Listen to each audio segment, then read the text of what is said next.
બાળકો હવે સ્ટાર્ટ કરીએ છીએ લેક્ચર નંબર તમારી સિક્વન્સમાં આવશે 4 અને આ છે પાર્ટ 2.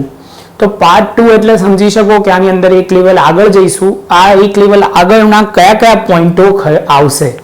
તો હવાલામાં પહેલો જે પોઈન્ટ ડિસ્કસ કરીશું એ ઉધાર ખરીદીની નોંધ ના થઈ હોય ત્યારે, ઉધાર ખરીદી નોંધવાનું રહી ગયું હોય ત્યારે, ઉધાર વેચાણ નોંધવાનું રહી ગયું હશે. બીજો હવાલો જે ડિસ્કસ કરીશું જેના આપણે ઉદાહરણ સાથે કવર કરીશું એ શાંતિથી સમજજો. સેમ વે ઉધાર વેચાણ પરત નોંધવાનું રહી ગયું હશે. ત્રીજો હવાલો ડિસ્કસ કરીશું અને ચોથો હવાલો હશે ઉધાર ખરીદી એટલે કે વેચાણ પરત અને ખરીદ પરત નોંધવાનું બાકી હોય ત્યારે. ચોથા હવાલામાં શું ડિસ્કસ કરીશું ફરી એકવાર બોલું છું, વેચાણ પરત નોંધવાનું બાકી હોય ત્યારે. બાળકો આ થયા આપણા 4 હવાલાની વાત. હવે બહુ અગત્યનો પોઈન્ટ જે આ આખા પોઈન્ટની અંદર આપણે લેક્ચરની અંદર જે છે મેઇન પોઈન્ટ કવર કરવાના છે એ છે માલને લગતા હવાલા છે આ બધા. કેમ કે ખરીદ પરત, વેચાણ પરત, ખરીદી, ઉધાર ખરીદી આ બધા માલને લગતા હવાલા છે. ને હવે જે પોઈન્ટ ડિસ્કસ કરીએ છીએ પહેલો છે ઉપાડથી નોંધવાનો માલ નોંધવાનો બાકી હોય ત્યારે, તો એની અસર કેવી રીતે કરીશું. બીજો પોઈન્ટ જે ખાસ ડિસ્કસ કરીશું ચોરીથી ગયેલ માલ હોય કે ચોરીથી માલ ચોરાઈ ગયેલા માલની નોંધ કરવાની બાકી હોય એ વાળો પોઈન્ટ, જેની અંદર વીમા કંપનીએ સંપૂર્ણ દાવો મંજૂર કર્યો હોય એનો હવાલો ડિસ્કસ કરીશું અને વીમા કંપનીએ આપણો દાવો મંજૂર ના કર્યો હોય એના વિશે આપણે ડિસ્કસ કરીશું. ક્લિયર છે બાળકો. એના પછીના પોઈન્ટમાં જે ખાસ છે એ છે હવે એના પછી આગળ આવશે આંખથી બળી ગયેલ માલ, એની અંદર પણ આપણે ડિસ્કસ કરવાનો છે આ જ પોઈન્ટ જે આપણે ડિસ્કસ કરીશું. અને જાહેરાતમાં આપેલ માલની નોંધ કરવાની છે એ આપણે આમાં ડિસ્કસ કરીશું. તો વિદ્યાર્થી મિત્રો હવે આપણે જઈશું કોમ્પ્યુટર સ્ક્રીન પર. તમે તમારી નોટ પેન પેન્સિલ તૈયાર રાખો, વ્યવસ્થિત રીતે એક પછી એક હવાલાની નોંધ જોતા જાઓ. બાળકો ફરી એક વખત નવા પાઠમાં હવાલામાં તમે આગળ વધીએ એ પહેલાં એવું માનીને ચાલીએ છીએ કે તમે વ્યવસ્થિત રીતે નોટ એમાં બનાવતા હશો. હું જે પોઈન્ટ લખાવું છું એ લખજો જેથી તમને યાદ રહે તો તમને સમજવામાં ખૂબ સરળતા રહેશે. શરૂઆત કરીએ તો સૌથી પહેલાં આની અંદર આપેલો છે માલ અંગેના હવાલા. માલ અંગેના હવાલા એટલે સૌથી ઇમ્પોર્ટન્ટ પોઈન્ટ તમારે સમજવાનું છે. કેમ કે આ જ્યારે પણ આવે ત્યારે તમને ઘણી વખત ઘણા સ્ટુડન્ટના માર્ક લઈને જાય. કારણ શું? કેમ કે જેને લોજિક ના ક્લિયર હોય એ. જો આ ક્લિયર હશે તો તમને બહુ તકલીફ પડશે નહીં. બાળકો શરૂઆત કરીએ તો એની અંદર સૌથી લખીએ ઉધાર ખરીદી નોંધવાની રહી ગઈ હોય. ઉધાર ખરીદી નોંધવાની રહી ગઈ હોય તો સૌથી પહેલો પોઈન્ટ આપણે લખવાનો છે કે કેટલી વાર માલની ઉધાર ખરીદી કરી હોય પરંતુ ખરીદ નોંધમાં નોંધવાની રહી ગઈ હોય તો તેની અસર ક્યાં આપવામાં આવે છે? હવાલામાં આપવામાં આવે છે. તો સૌથી પહેલો હવાલાની અંદર જે વાર્ષિક હિસાબમાં અસર ક્યાં આવશે? તો વેપાર ખાતામાં ખરીદીમાં ઉમેરો કરવામાં આવે છે. જ્યારે પણ તમારે શું થાય કે ખરીદી નોંધવાની રહી જાય તો વેપાર ખાતામાં ઉમેરવાની છે. અને બીજી અસર આપણે શું કરવાની છે? પાકા સરવૈયામાં મૂડી બાજુ લેણદારોમાં મૂડી દેવા બાજુ લેણદારોમાં ઉમેરવામાં આવે છે. બાળકો એક ખાસ અગત્યની વસ્તુ ખરીદી ઉધાર ખરીદીની વાત આવે તો તમારે એટલું યાદ રાખવાનું છે કે લેણદારમાં એની અસર આવે. જો નોંધવાની રહી ગઈ હોય તો પ્લસ કરવાની, એ વસ્તુ ધ્યાન રાખવાની છે. તો હવે એક એનો સમ જોઈએ બાળકો.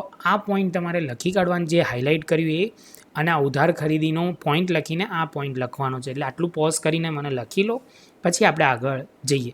તો હવે આ દાખલો છે, જો તમે દાખલો વ્યવસ્થિત કરશો તો તમને આ ક્લેરિટી આવી જશે. તો સૌથી પહેલાં તમને આગળ કહેવામાં આવ્યું છે કે સૌથી પહેલાં પોઈન્ટમાં આમાં કીધું છે નિર્મીનું તારીખ 31/3/2015ના રોજનું કાચું સરવૈયું નીચે મુજબ છે. સમની અંદર આપી છે ખરીદી લેણદારો. ખરીદી આપી છે 5 લાખ અને લેણદારો આપ્યા છે 80,000. તો હવાલો છે 20,000ની ઉધાર ખરીદી નોંધવાની રહી ગયેલ છે. તો નોંધવાની ખરીદી રહી ગઈ છે તો સૌથી પહેલાં તમે શું કરશો? તો તમે કહેશો કે સર લેણદારમાં પ્લસ અને વેપાર ખાતામાં ખરીદીમાં પ્લસ. તો અહીંયા ખરીદી પહેલાં લખ્યું છે એની અંદર 5 લાખ છે, નહીં નોંધેલ ખરીદી 20,000 તો આવશે 5,20,000. અને બીજી અસર અહીંયા જે સમજવાની છે કે લેણદારોમાં 80,000 અને નહીં નોંધેલ ખરીદી 20,000 એમ કરીને 1 લાખ આવશે. તો બાળકો આ પોઈન્ટ તમારે ખાસ ધ્યાન રાખવાનો છે.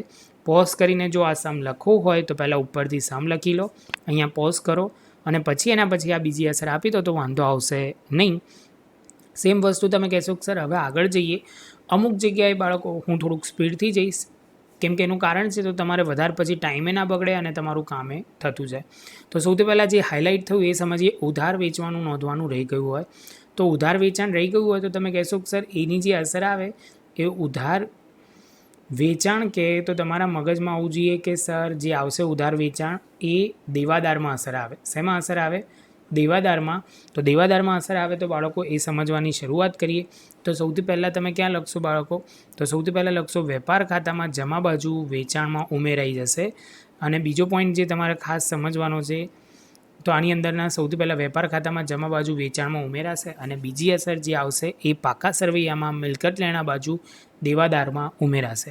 પાકા સરવૈયામાં મિલકત લેણા બાજુ દેવાદારમાં ઉમેરાઈ જશે અને એની સાથે તમારા હવાલાની અસર પૂરી થઈ જશે. એક સમજીએ એટલે ક્લિયર થઈ જાય. હાઇલાઇટ કરેલું બાળકો જ્યાં પોઝ લાગે ત્યાં પાછું રિવાઇન્ડ કરીને લખી કાઢજો, બહુ જ કામમાં આવશે. વેચાણ આપ્યું છે આપણને 6 લાખનું અને દેવાદારો જે આપ્યા છે 90,000ના કીધા છે. તો તમે કહેશો કે સર વેચાણ જે આવે એ આવે વેપાર ખાતામાં અને જે મિલકત લેણામાં શું આવશે? તો દેવાદાર આવશે. હવે તમે કહેશો કે સર આગળ જઈએ તો આગળ આપણને શું ઇન્ફોર્મેશન આપી છે? 15,000નું ઉધાર વેચાણ નોંધવાનું રહી ગયું છે. તો 15,000નું નોંધવાનું બાકી છે. તો લખીશું વેપાર ખાતામાં નહીં નોંધેલ વેચાણ 15,000 અને એની બીજી અસર નહીં નોંધેલ ઉધાર વેચાણ દેવાદારમાં પ્લસ થશે. બંનેનું પ્લસ કરીને અહીંયા આવશે તો 6,15,000 અને એની બીજી અસર નીચે આવશે 1,05,000 ટોટલ કરીને આવી જશે. એની સાથે તમે એમ કહી શકો કે આ તમારો ઉધાર વેચાણનો પોઈન્ટ પૂરો થયો. હવે સેમ વસ્તુ ખરીદ પરત બાળકો નોંધવાનું રહી ગયું હોય, ખરીદ પરત કરો તો ખરીદીમાંથી ઓલવેઝ શું થાય બાળકો? ખરીદીમાંથી ઓલવેઝ માઇનસ થાય અને એની બીજી અસર તમારે લેણદારમાંથી માઇનસ કરવું પડે બાળકો. તો એ જ પોઈન્ટ આની અંદર લખતા જવાનું છે. તો સૌથી પહેલાં જોતા જાઓ શું લખ્યું છે. વેપાર ખાતામાં ઉધાર બાજુ ખરીદીમાંથી બાદ કરો અથવા, હવે અહીંયા અથવા લખ્યું છે એટલે એક અસર સિમ્પલ તમે કહેશો કે સર ખરીદીમાંથી ખરીદ પરત માઇનસ કરીને લખી કાઢો, અથવા તો બીજી અસર જે કહેવાય ખરીદ પરતમાં ઉમેરીને ખરીદીમાંથી બાદ કરો. એટલે જે રીતે આની અંદર ખરીદી આપી છે 10,000, આની અંદર ખરીદ પરત કાચા સરવૈયામાં 1,000 આપ્યું છે, પ્લસ નોંધવાનું બાકી રહી ગયેલ ખરીદ પરત સપોઝ 500 રૂપિયા છે, તો પ્લસ કરીને 1,500 એ તમે આમાંથી માઇનસ કરશો 10,000માંથી એટલે 8500. એવી રીતે પણ ઇફેક્ટ આપી શકો, જે અથવાનો અર્થ હવે સમજાવે છે. તો આગળ જઈએ. કાચા સરવૈયામાં ખરીદ પરત આપેલો હોય તો ખરીદી પરતમાં ઉમેરીને ખરીદીમાંથી બાદ કરો. બાળકો બહુ સિમ્પલ પોઈન્ટ છે, ના ખબર પડે તો ફરી રિવાઇન્ડ કરો અને વ્યવસ્થિત જોઈ લો. તમે કહેશો કે સર લેણદારમાંથી એ પણ બાદ થાય. પાકા સરવૈયામાં જે મૂડી દેવા બાજુ લેણદાર લખીએ એની વાત કરે છે. તો સૌથી પહેલાં બાળકો જુઓ, સૌથી પહેલાં ખરીદી આપી છે 3 લાખની. તો સૌથી પહેલાં ખરીદી તમે અહીંયા લખશો 3 લાખ, પહેલો પોઈન્ટ. બીજો પોઈન્ટ તમે કહેશો કે સર આની અંદર આપ્યું છે ખરીદ પરત. તો ખરીદ પરત એ પણ વેપાર ખાતામાં જ આવે. તો વેપાર ખાતામાં જુઓ બાળકો અહીંયા નીચે દેખાશે તમને 20,000. પછી આપ્યું છે લેણદારો. તો લેણદારો આપ્યા છે 50,000. જે મૂડી દેવા બાજુ તમે લખશો લેણદારો 50,000. જેવો આ પોઈન્ટ પૂરો થાય એટલે તમે કહેશો કે સર આટલું ક્લિયર થઈ ગયું. હવેના પોઈન્ટમાં તમારે શું સમજવાનું છે? તો એના પછીના પોઈન્ટમાં તમારે લખવાનું છે 5,000નું ઉધાર ખરીદ પરત નોંધવાનું રહી ગયેલ છે. તો તમે કહેશો કે સર જે નોંધવાનું રહી ગયું છે તો એ આવશે ખરીદ પરતમાં પ્લસ. ધ્યાન રાખજો બાળકો, ડાયલોગ હું બોલું છું, ખરીદ પરતમાં પ્લસ અને બીજી અસર નહીં નોંધેલ ખરીદ પરતમાં 5,000 માઇનસ થશે. આઉટર કોલમમાં 45,000 પ્લસ કરીને આમાં 25,000 કરશો. ખરીદીમાંથી કરશો તો કેટલા આવશે? 3 લાખમાંથી 25,000 માઇનસ તો 2,75,000. એની સાથે આપણો આ દાખલો પૂરો થશે. બાળકો આવું જ લખતા જજો તો જ ખબર પડશે આ લેક્ચર. અધરવાઇઝ તમને ખબર પડશે પણ લાંબા ગાળે યાદ રહેશે નહીં. એટલે લખવું ખૂબ જ જરૂરી છે. બરાબર બાળકો? તો હવે આપણે આગળ જઈએ. તો હવે છે વેચાણ પરત નોંધવાનું રહી ગયું હોય તો તમે કહેશો કે સર વેચાણ પરત નોંધવાનું રહી ગયું હોય તો વેચાણમાંથી બાદ કરો અને દેવાદારમાંથી બાદ કરો, અથવા જે આપણે બોલ્યા એ લખતા પહેલાં વાંચી લઈએ. તો વાર્ષિક હિસાબમાં અસર પહેલાં એક આ પોઈન્ટનું નામ શું છે? તો તમે કહેશો કે સર વેચાણ પરત નોંધવાનું રહી ગયું હોય. વેચાણ પરત નોંધવાનું રહી ગયું હોય એ પોઈન્ટનું નામ છે. અને બીજા પોઈન્ટમાં લખીશું તો વેપાર ખાતામાં જમા બાજુ વેચાણ નહીં નોંધેલ વેચાણ પરતમાંથી બાદ કરવામાં આવે છે. નહીં નોંધેલ વેચાણમાંથી જમા બાજુ વેચાણમાંથી નહીં નોંધેલ વેચાણ પરત, નહીં નોંધેલ વેચાણ પરત બાદ કરવામાં આવશે બાળકો. ક્લિયર પોઈન્ટ આ. અથવામાં શું કહેશે? જો દાખલામાં કાચા સરવૈયામાં વેચાણ પરત આપેલું હોય તો નહીં નોંધેલ વેચાણ પરતમાં ઉમેરીને વેચાણમાંથી બાદ કરો. ફરી એક વખત આગળ જે લખેલું એ જ પોઈન્ટ કહે છે. એ કહે છે વેચાણ કરો, એમાંથી પરત બાદ કરો અને આઉટર કોલમમાં લખી કાઢો. અથવા લખીશું વેચાણ પ્લસ અહીંયા તમે કહેશો કે સર વેચાણ જે છે એ વેચાણ લખ્યું. વેચાણમાંથી બીજો પોઈન્ટ તમને જે ખાસ કહેવાનો છે કે વેચાણમાંથી જો વેચાણ પરત દાખલામાં આપેલું હોય વેચાણ પરત, તો અહીંયા વેચાણ પરત લખીશું પ્લસ એમાં નહીં નોંધેલ વેચાણ લખીશું. વેચાણ પરત નહીં નોંધેલ વેચાણ પરત એમાંથી કરીને ટોટલ કરીને અહીંયા લખી કાઢીશું. એમાંથી આ માઇનસ કરશો એટલે આઉટર કોલમમાં આન્સર આવશે. સેમ ઉપર ખરીદીમાં સમજાયેલું એ જ પોઈન્ટ છે આ બાળકો, એટલે તમને ખબર પડી જશે. અહીંયા કહેશો દેવાદારમાંથી રકમ બાદ કરવામાં આવશે. દેવાદારમાંથી તેટલી જ રકમ તમારે શું કરવાની છે બાળકો? બાદ કરવાની છે. તો સૌથી પહેલાં આ છેલ્લો હવાલો હતો વેચાણ પરત, વેચાણ પરત, ખરીદ પરત, એમ 4 હવાલા પૂરા થયા. આ ચોથા હવાલાનું કેલ્ક્યુલેશન પાર્ટ સમજી લઈએ સરસ રીતે. તો તમે કહેશો કે સર જો વેચાણ જે આપેલું છે ને એ 6 લાખ છે, દેવાદારો આપ્યા છે 90,000ના અને વેચાણ પરત આપ્યું છે 10,000નું. તો આ જે બોલ્યા એ લખતા જઈએ વેચાણ પહેલાં. તો તમે કહેશો કે સર 6 લાખ લખીએ, પછી વેચાણ પરત લખ્યું અને દેવાદારો નીચે છે થોડાક ઉપર કરી દઈએ. તો વેચાણ તમે કહેશો કે સર દેવાદારો જે છે 90,000 તમે અહીંયા લખ્યા. હવે હવાલાની વાત કરીએ તો હવાલાની 2 અસર હશે. આ કાચું સરવૈયું હતું તો એક જ અસર હતી બાળકો. 5,000નું ઉધાર વેચાણ નોંધવાનું બાકી રહી ગયું છે. તો 5,000નું ઉધાર વેચાણ નોંધવાનું બાકી રહી ગયું હોય તો અહીંયા લખીશું, વેચાણ પરતમાં ઉમેરી દઈશું.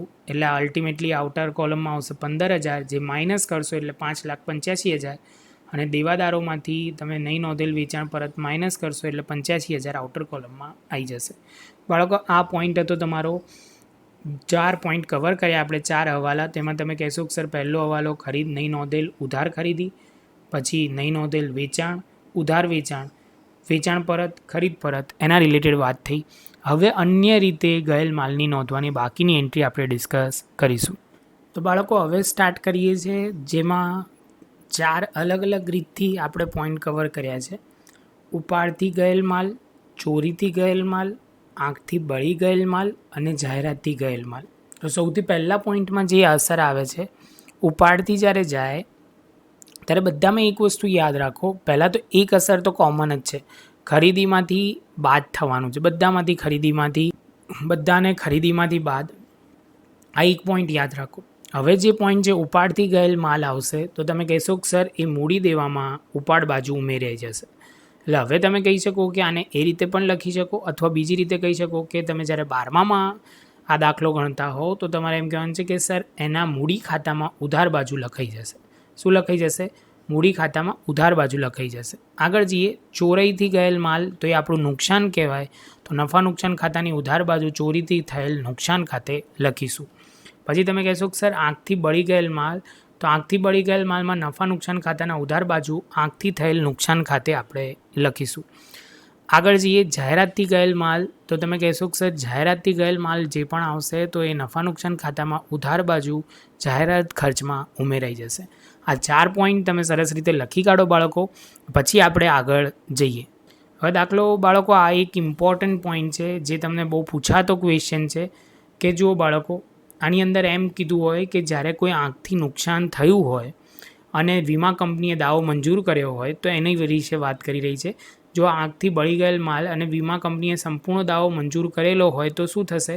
પાકા સરવૈયામાં મિલકત લેણા બાજુ વીમા કંપનીમાં ઉધાર બાજુ અસર આવશે. પાકા સરવૈયામાં મિલકત લેણા બાજુ કંપનીને દેવાદાર તરીકે, એટલે કે તમારે મિલકતના લેણા બાજુ તમારે શું લખવાનું છે? તો અહીંયા તમે લખશો કે સર મળવાના બાકી વીમા કંપનીનો દાવો.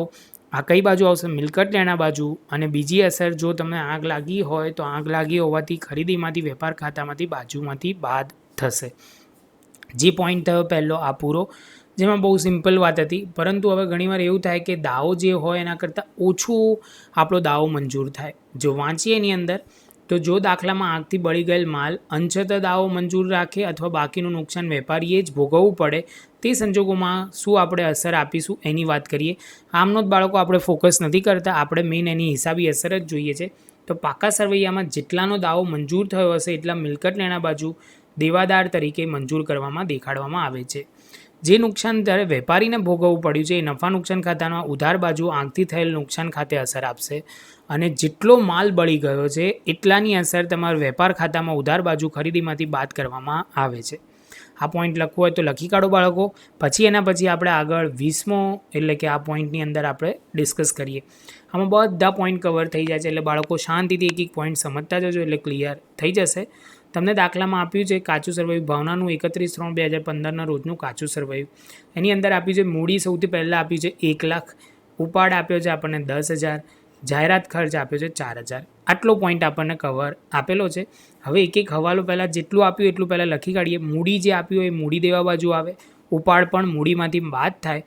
તો સૌથી પહેલાં જે આપણે બોલ્યા એ બે વસ્તુ લખી કાઢીએ. જો મૂડી લખી કાઢ્યું અને ઉપાડ જે હતો એ મૂડીમાંથી બાદ થાય, પરંતુ એના રિલેટેડ હવાલો છે એટલે બે વસ્તુ સાથે બાદ કરીશું. હવે તમે કહેશો કે સર એક આપ્યું છે જાહેરાત ખર્ચ, તો જાહેરાત ખર્ચ એ નફા નુકસાન ખાતાની ઉધાર બાજુ આવે, તો એની અસર પણ આપણે અહીંયા લખી કાઢી. આ નફા નુકસાન ખાતું છે એમાં જાહેરાત ખર્ચની અસર આપી દીધી. જેવો આ પોઈન્ટ પૂરો થશે એટલે પહેલો પોઈન્ટથી શરૂઆત કરીએ બાળકો. તો એમાં લખ્યું છે અંગત વપરાશ માટે લીધેલ માલ 1000. અંગત વપરાશ માટે લેશો એટલે ખરીદીમાંથી બાદ થાય. તો જો એમાં એ લખ્યું છે ઉપાડથી ગયેલ માલ જમા બાજુ વેપાર ખાતામાં ખરીદીમાંથી બાદ કરશો. જ્યારે તમે કહેશો કે સર આ હવાલો આપો છો તો આપણે પેન બદલી કાઢીએ એટલે તમને ક્લિયર રહે. તો ઉપાડથી ગયેલ માલ તેની અંદર 1000 લખ્યું અને ઉપાડની અંદર એ પ્લસ થઈ જશે. તો ઉપાડ એટલે કે પાકા સરવૈયામાં તમે અહીંયા લખશો તો અંગત વપરાશ માટે લીધેલ 1000 લખીને 11000 લખશો ને એની બીજી અસર એ તમે કહેશો પાકા સરવૈયામાંથી બાદ થશે. એટલે પાકા સરવૈયામાં આવશે 1 લાખમાંથી 11000 માઇનસ કરશો એટલે 11000ની એન્ટ્રી માઇનસ કરીને 89000 લખાશે. તો સૌથી પહેલાં પોઈન્ટમાંની અંદર આ પોઈન્ટ પૂરો થશે. એના પછીના બીજા પોઈન્ટમાં જે તમારે ખાસ લખવાનું છે આમાં ચોરાઈ ગયેલ માલ 2000. ચોરાઈ ગયેલ માલ 2000 તો સૌથી પહેલાં તમારે આની અંદર લખવાનું છે ચોરીથી થયેલ નુકસાન છે આ તમારું. તો પહેલાં તો ખરીદીમાંથી માઇનસ થશે વેપાર ખાતામાં, તો અહીંયા લખશો તો સૌથી પહેલાં ચોરાઈ ગયેલ માલ જમા અસર છે તો 2000 લખશો અને એની બીજો પોઈન્ટ જે લખવાનો છે એ સૌથી પહેલાં ચોરીથી થયેલ નુકસાન 2000 એની અસર આપશો. બાળકો આની બે જ અસર આવશે, આમાં પાકા સરવૈયામાં કોઈ અસર નહીં આવે. ખરીદીમાંથી માઇનસ અને બીજું શું બોલવાનું બાળકો? તો નફા નુકસાન ખાતામાં ચોરીથી થયેલ નુકસાન ખાતે આવશે. પછી આગળ જઈએ બાળકો તો સૌથી પછીનો પોઈન્ટ આવે છે નમૂના તરીકે વેચેલ માલ. તો તમે કહેશો કે સર નમૂના તરીકે તમે જ્યારે માલ વેચો છો તો આની અંદર ધ્યાન રાખજો બાળકો કેટલા છે 3000 અને ઓલરેડી અહીંયા 4000 આપેલા છે. તો જાહેરાત ખર્ચમાં પહેલાં તો ઉમેરાઈ જશે. નમૂના તરીકે વેચેલ માલ જાહેરાત ખર્ચમાં ઉમેરાઈ જશે એટલે ટોટલ આવી જશે 7000 અને બીજી અસર એટલે કે વેપાર ખાતામાં ખરીદીમાંથી બાદ થશે કે જાહેરાતમાં આપેલ માલ ખાતે બાળકો. અને લાસ્ટ પોઈન્ટ જે આપ્યું છે વીમા કંપનીથી કેટલો માલ બળી ગયો 20000નો, જેમાં વીમા કંપનીએ 15000નો દાવો મંજૂર કર્યો છે. તો સૌથી પહેલાં તમે કહેશો કે સર 20000 જે છે ને એ વેપાર ખાતે લખશો. ક્યાં લખશો? વેપાર ખાતે. જે 5000નું નુકસાન થયું એ તમે કહેશો કે સર ક્યાં લખશો? તો તમે કહેશો કે સર નફા નુકસાન ખાતે આવશે. ક્યાં આવશે? નફા નુકસાન ખાતે. તો સૌથી પહેલાં એની અસર આપતા જઈએ. તો આંખથી બળી ગયેલ માલની જેની વાત કરીએ તો આંખથી બળી ગયેલ માલ એ આપણે 20000 અહીંયા એની એન્ટ્રી આપીશું જે વેપાર ખાતામાં આવે. 5000નું જે નુકસાન થયું એ નફા નુકસાન ખાતામાં આવે અને વીમા કંપની જોડથી જેટલા રૂપિયા મળવાના છે એ મિલકત લેણા બાજુ એની અસર આવશે વીમા કંપની ખાતે 15000 રૂપિયા. બાળકો આ હવાલો બહુ જ સિમ્પલ છે, ધ્યાન રાખજો. ફરી એકવાર બોલી જવું એટલે તમને કન્ફ્યુઝન ના આવે. તમે કહેશો કે સર સૌથી પહેલાં તમે શું કીધું કે જેટલો માલ બળી ગયો હોય એટલો વેપાર ખાતામાંથી માઇનસ કરો. જેટલો વીમા કંપનીએ દાવો ઓછો મંજૂર કર્યો છે એટલાનું નુકસાન તમે નફા નુકસાન ખાતે લખો અને જે 15000નો દાવો મંજૂર કર્યો છે એ તમે કહેશો કે સર પાકા સરવૈયામાં અસર આવશે. શાંતિથી બાળકો આખો આ પોઈન્ટ લખી કાઢો. પછી આપણે આગળ જઈએ. જો તમને આ લખશો તો તમને આનો ફાયદો એ થશે કે તમને એકદમ એન્ટ્રી ક્લિયર થઈ જશે. બાળકો આ હવાલા બધા વ્યવસ્થિત રીતે તમે લખી કાઢ્યા હશે. ખાસ લખજો જેથી તમને પાછળ નોટ્સ બનેલી હશે તો બહુ હેલ્પફુલ રહેશે. તમને વિદ્યાર્થી મિત્રો આ વિડીયો ગમ્યો તો લાઇક શેર સબસ્ક્રાઇબ જરૂરથી કરજો. મળીશું એક નવી વિડીયોમાં નવા ટોપિક સાથે. હવાલા કે પાર્ટ પોઈન્ટ એટલે કે પાર્ટ 3 ની અંદર હવાલામાં આપણે મળીશું.